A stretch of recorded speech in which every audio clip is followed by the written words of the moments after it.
C'est parti pour une nouvelle session d'information sur Actu30 Télévision. Messieurs et dames, bienvenue à vous. Au sommaire, retour ce lundi à Kinshasa des restes de l'ancien Premier ministre Patrice Emery Lumumba. Paré aux couleurs du drapeau national, la dépouille du héros national a été accueillie par le président de la République, Félix Tshisekedi. Un deuil national décrété à cet effet sur toute l'étendue du territoire national. Les Congolais employés chez les Indo-Pakistanais ont déclenché ce lundi un mouvement de grève. Ils exigent le respect de leurs aires des services, mais aussi du SMIG. Et puis en sport, la 57e édition de la Coupe du Congo va connaître son épilogue. C'est mardi avec la finale qui mettra en prise des SMP à la Rangers de Kinshasa. C'est tout pour les titres, place au développement.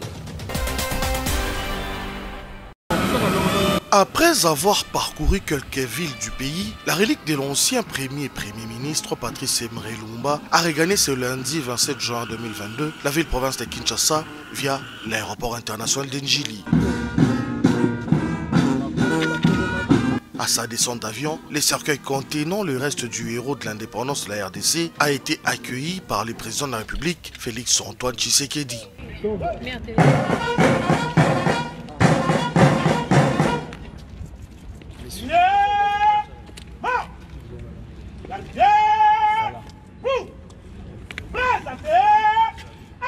Au nombre de personnalités présentes au tarmac, plusieurs autorités dont le Premier ministre et les membres du gouvernement, les présidents de 2 chambres du Parlement ainsi que les députés et sénateurs, les chefs des corps et des confessions religieuses. A noter qu'un deuil national de 3 jours a été décrété pour rendre hommage à Patrice Emery Lumumba.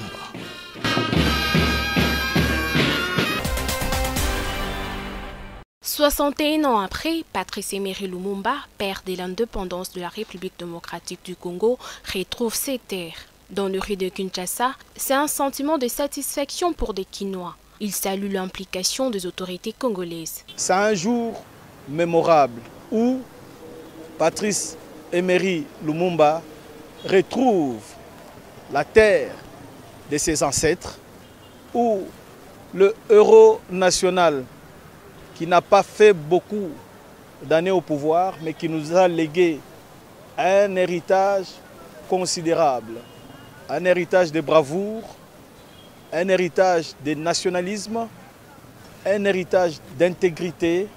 Oui, aux efforts entrepris pour le retour de la relique de tout Premier ministre de la RDC, mais d'autres appellent les autorités à s'impliquer davantage pour l'amélioration des conditions sociales de la population.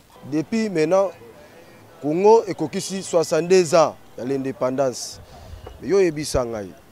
Malgré tout, est-ce que le Congo doit avancer ou doit reculer? Toutes ces choses-là, il faut la distraction. Toujours qu'il y a une distraction trop. Et ça, il faut te relever. Il faut te relever les défis. 62 ans, avancement sur le domaine, il faut avancer. Toujours, il faut avancer. Depuis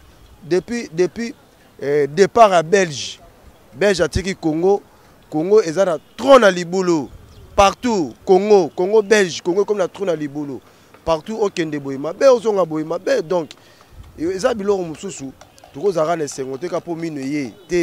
61 ans après, Patrice Emery Lumumba, père de l'indépendance de la République démocratique du Congo, retrouve ses terres.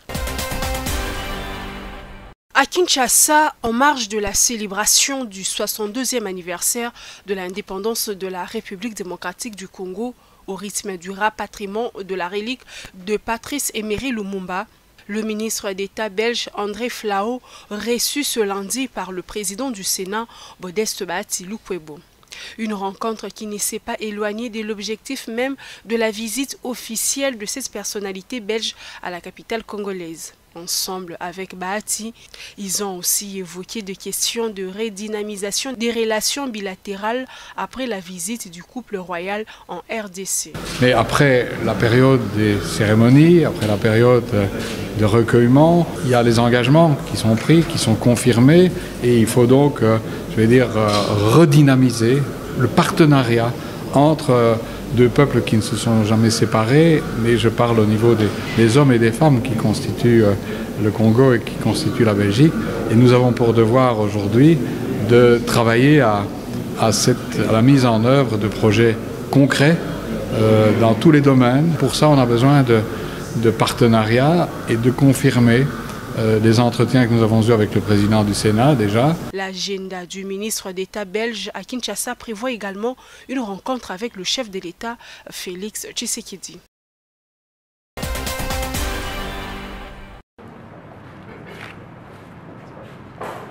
Ouverture ce lundi à Kinshasa du premier forum des infrastructures de transport. Placé sous les thèmes infrastructures de transport en RDC, contribution à la relance économique, enjeux et perspectives, ces assises visent à trouver des solutions susceptibles d'améliorer la situation des infrastructures de transport en République démocratique du Congo. Organisé par Think Tank RDC Stratégique, organisme d'expertise et d'analyse sur le grand sujet culturel, socio-économique ainsi qu'environnemental. Le ministre des Infrastructures Alexis Guissaro, qui a donné le go de ces assises, a dans son mot insisté sur le rôle essentiel à jouer par le secteur de transport pour assurer la compétitivité commerciale de la RDC. Nous attendons de ce forum un diagnostic froid, sincère, soit fait et que des propositions de solutions soient également proposées à nous, les gouvernants, à nous les décideurs,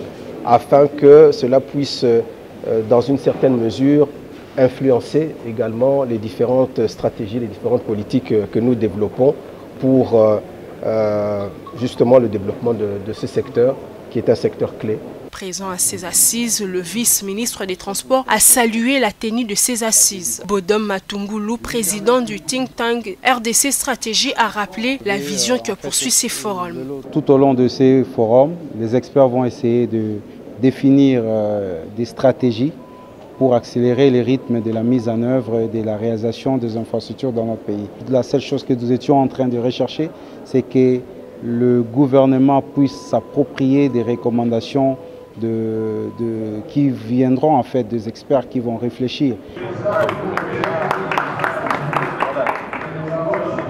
S'en est suivi d'une visite des stands des entreprises du portefeuille de l'État évoluant dans le secteur des transports. Durant 3 jours, c'est près d'une centaine d'experts, acteurs et investisseurs évoluant dans le secteur de transport qui sont attendus pour débattre sur les modèles liés au développement de ces secteurs. 6 sous-secteurs seront à l'ordre du jour, à savoir le sous-secteur routier, ferroviaire, portuaire, aéroportuaire, le transport urbain, le transport fluvial et la lacustre.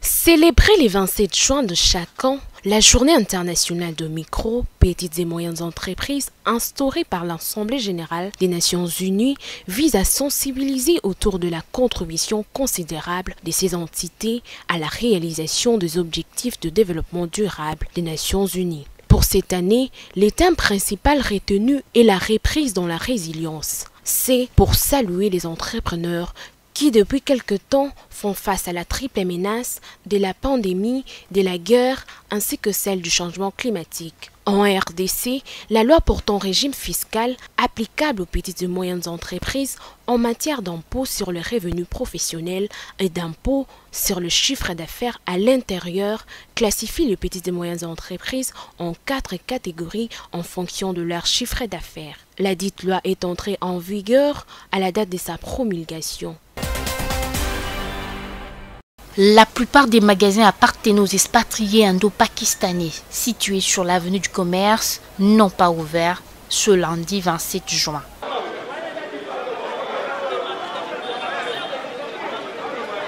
Les travailleurs de ces établissements de commerce ont à nouveau décidé d'amorcer un mouvement de grève pour exiger le respect de l'heure de fin de service et du SMIC tel que fixé par l'État congolais. L'être qui déjà à niveau du gouvernement. Nous avons une grève, un mois avant, pour le gouvernement a l'occasion juste de la solution par rapport à Bamakambu au dans le secteur du commerce. Le gouvernement a réalisé que le magasin est allé à Kokanga. Nous avons une grève, nous avons déclaré 3 biloko, simig, 5 palais au Kabila Tika, surtout l'endroit Félix, Tosuka Wapi. 5 $ pamba, 5 $ pamba, Tolandelango, horaire de travail.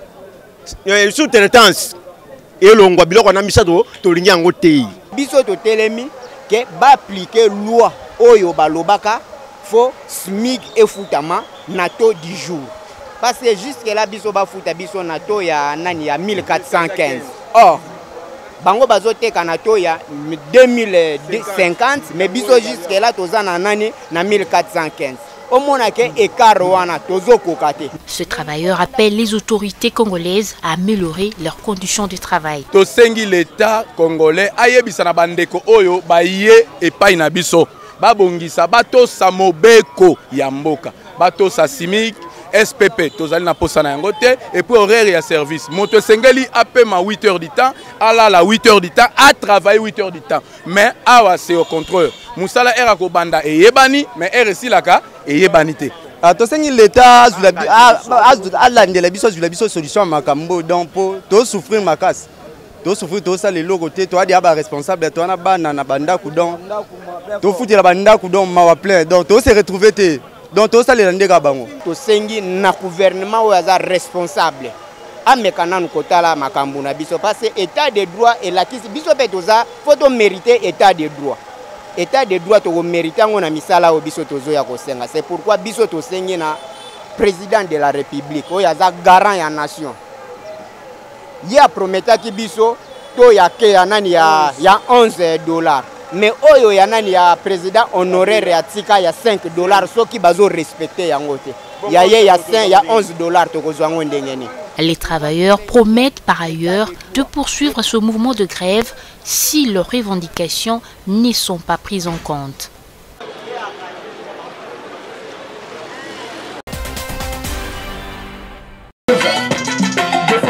La structure Jeunes Debout Ensemble pour le Développement a soufflé sur ses 3 bougies. C'était le samedi 25 juin en son siège national situé dans la commune de Massina. Une occasion pour le président national de JDED, Patrick Kunzonza, de communier avec les membres de cette structure. Un des moments forts de cette cérémonie, la remise des diplômes d'honneur décernés au président national de JDED par les notables de la Tchangou pour sa contribution au développement de ce district. Alors nous, on va vous remettre ces diplômes d'honneur en guise de reconnaissance par rapport à ce que vous êtes en train de faire pour la commune de Massina et surtout pour la jeunesse de Tchangou en général.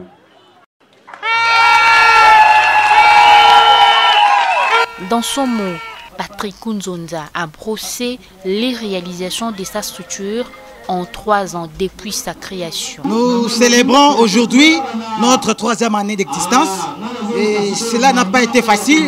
Au départ, c'était le 26 mai que nous avons eu cette vision de mettre en place un cadre afin de permettre aux jeunes de s'exprimer et aussi de réfléchir. Nous avons fait beaucoup de réalisations.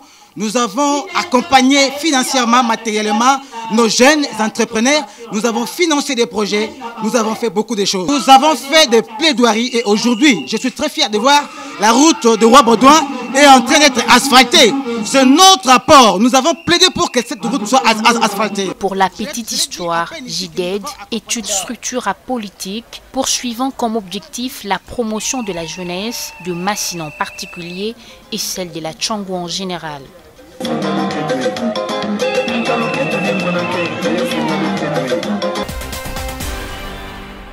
Le vainqueur de la 57e édition de la Coupe du Congo, version masculine, sera connu ce mardi 28 juin à l'issue de la finale qui va opposer au Stade des Martyrs de la Pentecôte le Daring Club Motema Pembe à l'Académie Club Rangers de Kinshasa. Finalistes pour la première fois dans cette compétition, les académiciens ne comptent pas être des simples spectateurs sur la pelouse. Pendant les matchs, ils ambitionnent grand, en croire leur coach. L'objectif est de remporter la finale.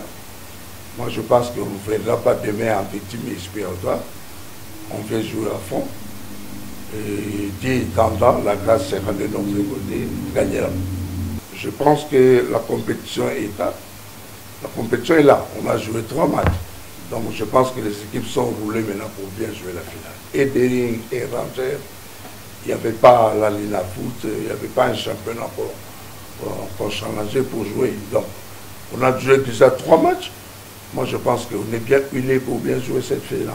Candidat à sa propre succession, le DSMP compte bien rééditer son exploit de la saison dernière. Je crois qu'une finale, comme j'avais dit tantôt, c'est un match particulier. C'est un match qui ne se gagne pas en avance, parce que tout peut arriver. Dans tous les matchs que nous jouons, nous avons toujours communiqué à nos joueurs, on doit prendre les adversaires très au sérieux. Parce que si vous faites la complaisance, vous pouvez être surpris et vous allez pleurer à la fin. Donc, on a marqué 13 buts, c'est bien. On a encaissé 0 but, c'est bien. Mais nous devons continuer sur la même lancée jusqu'à la dernière minute du match de demain. A noter que le vainqueur de cette 57e édition de la Coupe du Congo jouera automatiquement la Coupe de la Confédération de la CAF la saison prochaine, accompagné de l'actuel 3e du championnat de la Lina Foot, qui est les Saint-Éloi Lupopo. Attention Moussiga.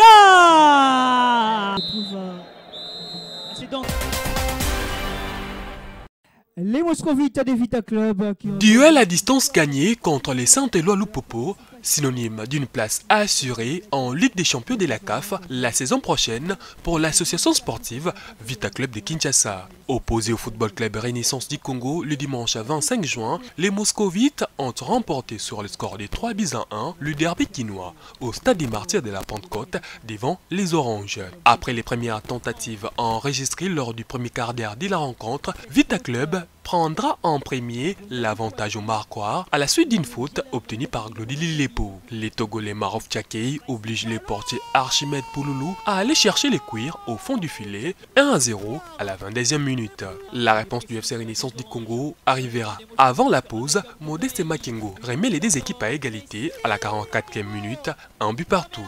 Au retour des vestiaires, l'arbitre central accordera un penalty au Dauphin Noir. Glody Lilepo, de toutes ses forces, le transforme et inscrit par l'occasion son 10e but de la saison. En toute fin des matchs, Ebunga Simbi, de son pied gauche, scellera la victoire des siens face au Rennais avec un score de 3-1. Saison terminée avec une deuxième place au classement et 48 points à la clé, de quoi satisfaire l'entraîneur de Vita. Tu l'as bien dit, on a terminé la saison en beauté. Pour l'instant, ce qui m'intéresse, c'est le résultat. Le premier match, c'est pas mal. Ce sont des jeunes qu'on va garder, des jeunes qui vont continuer à travailler dans le club. Je crois qu'ils ont du talent, ils ont de l'avenir. On va continuer à les faire jouer. Ils n'ont pas fait 100%, c'est ce que je vois à l'entraînement. Bientôt, je crois qu'ils vont arriver dans un niveau plus haut. L'entraîneur des Oranges semble, de son côté, ne pas apprécier les décisions arbitrales. Oui, l'ensemble du match, vous-même vous avez vu, on n'a pas démérité ces matchs-là. On s'est bien comporté, toutes les deux équipes étaient à l'auteur du match. Mais malheureusement, le comportement de l'arbitre nous a gâché la fête. On a essayé de se comporter bien dans la partie. De l'autre côté, à Kindu, l'AS Maniema Union et les Saint-Éloi Lupopo se sont séparés sur un score de parité d'un but partout. Les Cheminots, 3e au classement, joueront à cet effet la Coupe de la CAF avec le vainqueur de la Coupe du Congo.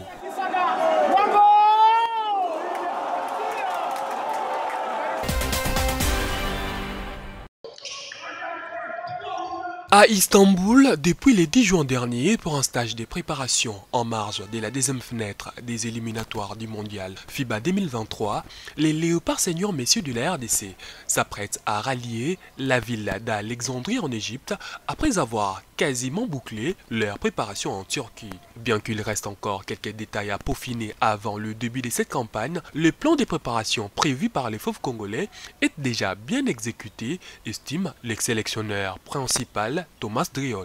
On peut dire qu'on a fait une bonne partie du chemin, on a bien travaillé, on peut être fiers, les joueurs peuvent être fiers de ce qu'ils ont fait jusqu'à aujourd'hui, mais il reste encore quelques détails à peaufiner et quelques situations offensives et défensives à aborder. Donc on n'est pas encore tout à fait prêt, mais on est dans le plan prévu. On est, à mon avis, on est bien dans ce qu'on avait prévu au départ. Et il faut que juste qu'on termine, on a encore une semaine de travail. Ensemble avec les restes de l'équipe en Turquie depuis les week-ends derniers, le président Haï de la Fédération des basketball du Congo dit espérer que ce stage à Istanbul va apporter ses fruits. Nous avons voulu que ce stage se tienne ici, un cadre où il y a moins de dérangements parce que les jeunes ne sont pas en contact avec des personnes qu'ils connaissent. Nous espérons seulement que tout le temps qu'on a passé ici aura servi réellement à bien se préparer et que le 1er juillet, nous pourrons déjà arracher la première victoire. À noter que la RDC va affronter ce vendredi 1er juillet les Kenya. C'en est fini pour cette session d'information. Merci à vous tous de nous avoir suivis.